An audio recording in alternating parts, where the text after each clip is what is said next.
Luego evaluaba la credibilidad. Ahí tomaba en cuenta, es decir, la fuente, es decir, el testigo.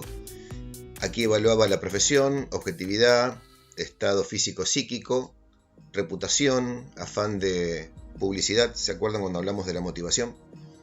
Número de testigos, actividad, agudeza visual, grado de cultura y habilidad.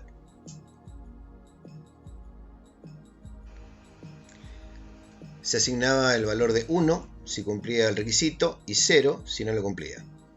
Los resultados mayores a 4 para extrañeza, es decir, para la información, y credibilidad, es decir, para el testigo, se tomaban como medios confiables.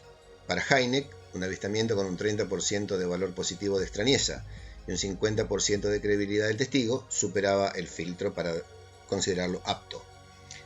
Aquí quería mencionar algunas cuestiones llamativas de este proyecto Libro Azul. Un general de inteligencia de la Fuerza Aérea Americana, repito, un general de inteligencia de la Fuerza Aérea Americana, es el que nombra al capitán Edward Ruppel como el primer jefe del proyecto. Todos los oficiales que pasaron por el proyecto tenían poca graduación. El propio Hynek expresaba en su libro que el rango de los oficiales era relativamente bajo, un indicio adicional del bajo nivel de prioridad que se le había acordado al proyecto. Por otro lado, el mayor Quintanilla, el último oficial a cargo del proyecto Libro Azul, en sus memorias critica a Hynek por su búsqueda de publicidad. Finalizado el proyecto, se desclasifican los casos, pero sin nombres de los testigos, así como ningún otro dato relevante. Y por último, como un dato de color o una broma del destino, si lo queremos llamar así, el informe final de estos proyectos se denominó Informe Condón.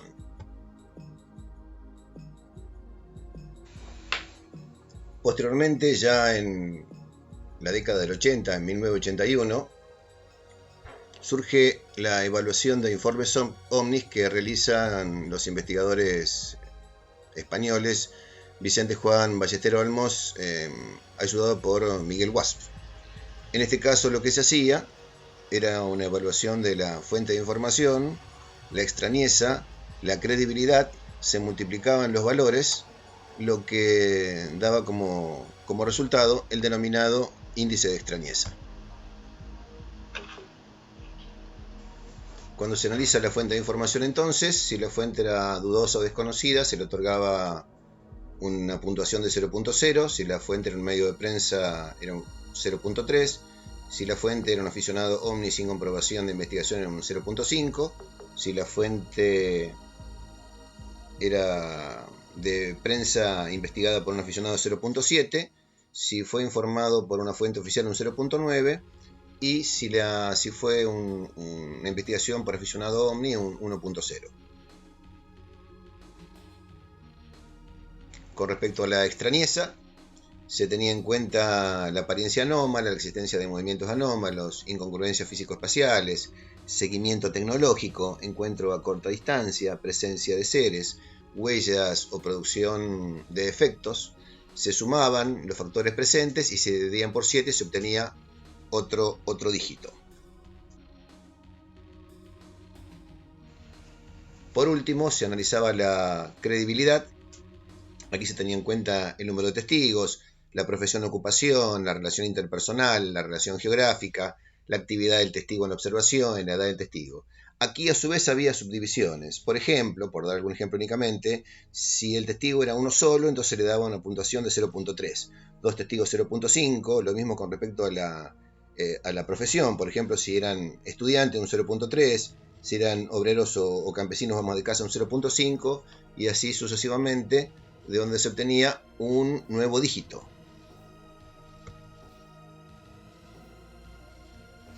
El número que nos dio la fuente de información se lo multiplica por el número de extrañeza, se lo multiplica por el número que nos dio la credibilidad, y de aquí surge el índice de certidumbre. Obviamente, este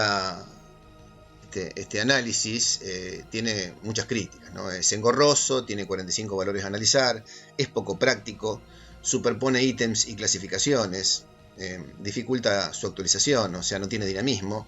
posee ítems improductivos, en realidad es una mala copia del proceso de inteligencia que ya había utilizado Heine, que también de hecho lo sacó del proceso de inteligencia original. Cuando hablo de fracaso e impronta me refiero que dentro de la ufología, sobre todo en aquel tiempo, como en realidad había un fracaso en relación al éxito sobre las investigaciones en general, más de uno de los investigadores quería dejar su impronta. Ballester Olmos obviamente pretendía dejarla a través de este índice de certidumbre. La inteligencia ha evolucionado acorde a los tiempos. La tecnología se impone y por ello en la actualidad, al hablar de inteligencia, surgen estos términos que vamos a anunciar para que tengan una idea por lo menos sobre qué estamos hablando. La calificación que vimos previamente se sigue utilizando, pero ayornada a estos nuevos tiempos y métodos de obtención de información, que también obviamente se utilizan para la investigación del fenómeno. Los enunciamos entonces. UMIN, inteligencia humana. SIGIN, que es la inteligencia de las señales, o sea, celulares, equipos de radio HF, teléfonos satelitales. Si les interesa el tema específicamente, busquen después datos sobre la red Echelon y lo van a entender un poco mejor. IMIN, que es la inteligencia sobre imágenes de drones y satélites. MASIN, que es la inteligencia sobre rastros de señales de radar, huellas o rastros químicos, propiedades magnéticas de algunos objetos. GEOIN, que es la inteligencia o información de actividades humanas sobre la Tierra, extracción de materiales, por ejemplo oro, litio, coltan, minerales en general. Y la OSIM, una de las más importantes, que es la inteligencia por medios abiertos, es decir, sobre base de datos públicas, Deep Web, Dark Web, la web, periódicos, redes sociales. Existen programas que se utilizan para trabajar sobre estas fuentes abiertas, ¿sí? Esto es por mencionar algunas únicamente, ¿sí? Aquí podemos buscar un montón de información que se encuentra justamente en forma abierta, pública, con algo de trabajo obviamente, pero podemos llegar inclusive con alguno de estos programas hasta la Internet de las cosas, es decir que podríamos entrar tranquilamente a ver qué hay dentro de la heladera, estas heladeras inteligentes que tiene el objetivo blanco, o inclusive hasta verificar qué cantidad de libras tienen cada una de las ruedas de su camioneta, ¿sí? Por mencionar algunas, tenemos Maltego, Itaca, Spiderfoot, Witch, Intelligent X, AMIA, The Havertz Tools, Shodan y Metagolfit.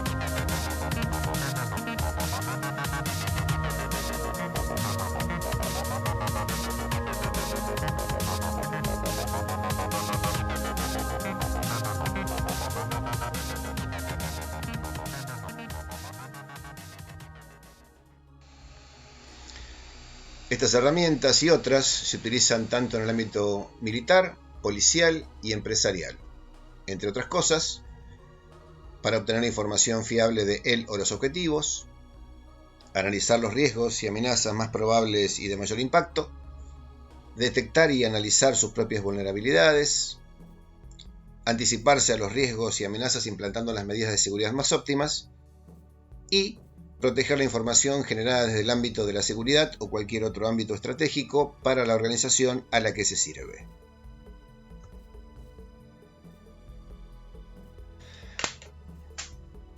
La inteligencia tiene por objeto asegurar un conocimiento acabado y permanente sobre personas u objetos de interés que sirve directa o indirectamente para apreciar situaciones y tomar resoluciones sobre un problema cualquiera. En general se cree que la inteligencia tiene por objeto los problemas militares o los problemas policiales. De hecho, es un gran error. Las empresas importantes tienen departamentos o direcciones que se encargan específicamente de la inteligencia industrial. Imagínense lo importante que sería para una empresa automotriz conocer las bondades y las características técnicas de la camioneta que va a sacar próximamente una empresa competidora. Estamos hablando de miles de millones de dólares. En inteligencia hablamos de pluralidad de informaciones. La información, por el contrario, es una y no está valorizada. La información puede desclasificarse. La inteligencia nunca. Repito, la inteligencia nunca se desclasifica. Por ende, desclasificación es igual a información no valorizada. Esto lo podemos ver en la poca o nula información que se obtiene de las desclasificaciones a nivel mundial. En la República Argentina específicamente, la ley de acceso a la información pública es muy clara, pues su propia denominación nos está determinando que lo desclasificado es información pública. Este proceso de desclasificación tiene dos limitaciones o restricciones que provocan que lo desclasificado sea de poca o nula trascendencia. Por un lado, el proceso de despapelización que lleva a cabo el Estado a través de leyes, decretos y reglamentaciones que establecen los tiempos para la instrucción de los expedientes, que en general es de 10 años. El objetivo es la disminución de volumen de información que se posee en papel y la propensión a la digitalización de la misma, ¿no? Por otro lado, tenemos que las propias excepciones que establece la ley en su capítulo segundo, artículo 8, que son 13, del inciso A al inciso M, donde, por mencionar algunos de ellos, y creo que el más importante, en el que se exceptúa, en el inciso A lo encontramos, justamente a la información expresamente clasificada como reservada o confidencial o secreta por razones de defensa o de política exterior. Es decir, estamos hablando de inteligencia. Por eso, repito, para que se entienda, la inteligencia no se desclasifica nunca.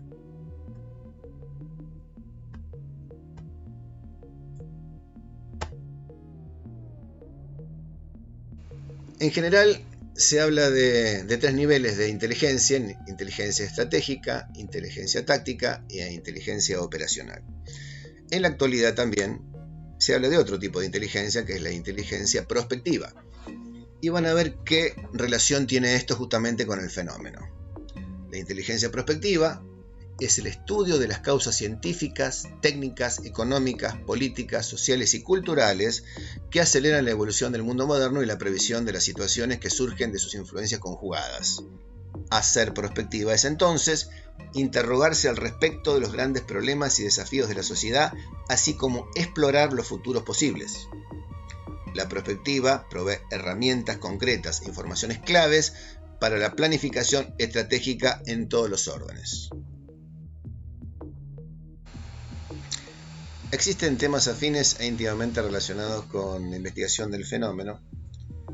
En orden a ello, vemos que hace aproximadamente 3 años que se ha provocado una explosión de informaciones y de personajes que aparecen aportando datos muchas veces confusos y otras veces contradictorios si los analizamos a lo largo del tiempo, ¿no?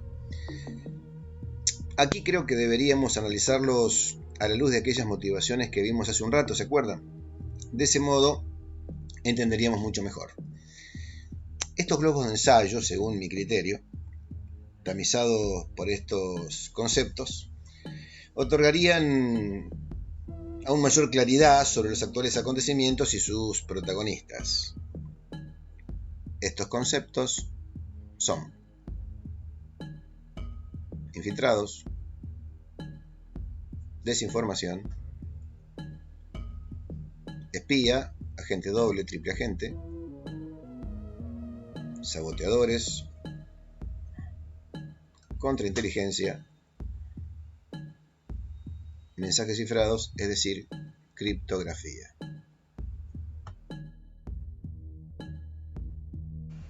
Conforme el auxilio que nos otorga este proceso analítico y habiendo evaluado todas las fuentes posibles, como ya hemos visto, sobre un caso determinado, decidimos el cómo, el cuándo y el dónde. yo particularmente además el con quién. Básicamente porque no adhiero a los grupos. Creo que cercenan la posibilidad de trabajar con otros grupos, limitan opiniones e iniciativas personales, se provocan crisis de liderazgo o protagonismo, evolucionan solo si el líder lo hace, hay una sola directriz investigativa y de opinión. Yo particularmente adhiero a los equipos de trabajo. Estos agrupan especialistas de diversas áreas para un caso concreto, se adquieren experiencias de trabajo conjuntos, se amplía el panorama investigativo, hay libertad de acción, movimiento y opinión, obliga a la especialización y actualización y se obtienen los mejores resultados. El mundo trabaja con equipos de trabajo. Con respecto al cómo, yo particularmente a través de la investigación de campo.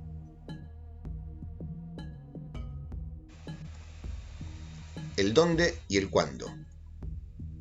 Si lo hacemos basado en la inteligencia previa, entonces vamos a una investigación de campo en lugar y fechas precisas. Si lo hacemos sin inteligencia previa, entonces vamos a hacer una vigilia. ¿Está mal? No, no está mal, pero es otra cosa.